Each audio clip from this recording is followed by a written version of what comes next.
January 2023, and this is our road trip from Pensacola, Florida to McAllen, Texas. Hi, this is Janet, and I'm Sly. Back in 2016, we both decided it was time to stop working, buy an RV, and start traveling the country and the world.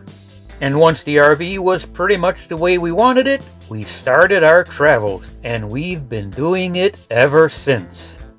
So join us as we explore this country and the world, and maybe we can even meet up with some of you along the way.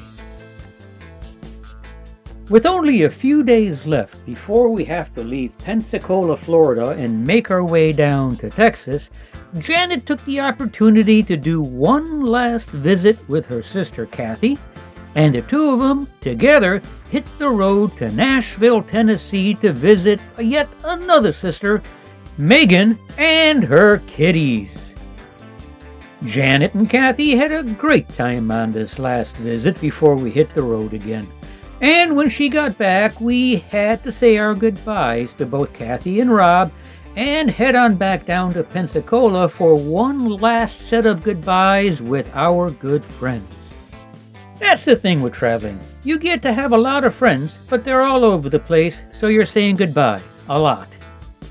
With our goodbyes said, it's time to begin our 868-mile trip all the way down to McAllen, Texas.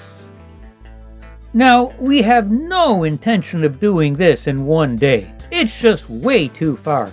It's almost too far to do in 2 days, but we are gonna do it in 2 days. So the trip starts in Pensacola, Florida, and oddly enough, the trip starts on the 30th of December. So tomorrow is New Year's Eve, and we intend to be in Texas before New Year's Eve.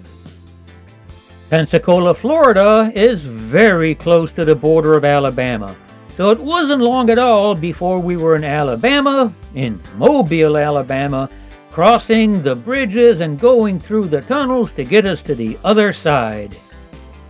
Down here, it's a short hop across Alabama, and we were soon in Mississippi, and Mississippi was not nice to us. We had horrendous weather in Mississippi. On the upside, we only had to deal with it for a few hours before we finally got out of it. The rest of the trip through Mississippi and Louisiana was easy, and shortly after we got to Texas, it was time for our first gas stop. After filling up, we only had a few miles left to get over to our first night's rest in Texas. However, we had one last surprise before we could rest. A bridge, less than a mile and a half away from the RV resort, was out. I had to make a U-turn in the RV and find a new road to get to our RV resort where we could finally spend the night.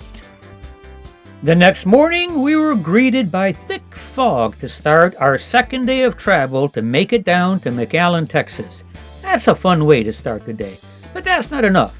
The fog caused one hell of a wreck on the freeway, and the freeway turned into a parking lot for a good long time, delaying our trip by almost an hour. But once we cleared the logjam there, it was a quick drive through Houston, out the other side, down the road for yet another gas stop. After that, it was an easy drive all the way down to McAllen and to our final gas stop less than 2 miles away from our RV resort. If I have a choice, I like to go into an RV resort with a full tank of diesel. That way, if the power happens to die, I can fire up my generator. Since it uses the same fuel as my diesel engine, I can get electricity for a good long time. So here we are. 868 miles later and nearly $600 in gas later, we are at the Sandpiper RV Resort near McAllen, Texas. And here is where we will stay for the next 2 months. We picked this for a lot of reasons, but primarily it's winter, it's south, it's warm. So we said goodbye to the Florida beaches for a good long time. As I said, we picked this out west because our next year's travel, or I should say, this year's travel, is going to continue to take us north and west, and we will eventually end up in Las Vegas, Nevada. But that's almost a year away, so you'll have to kind of follow along if you want to see how that road goes. But I will tell you that we're looking forward to the trip. We're looking forward to North Dakota, Montana, Wyoming, Washington State, and all the way down Oregon and California. Of course, we're also planning on stopping in Kentucky and doing the Bourbon Trail, but that's another story. Until then, Janet and I both hope that you enjoyed this video, and we hope that you continue to join us as we explore this stop.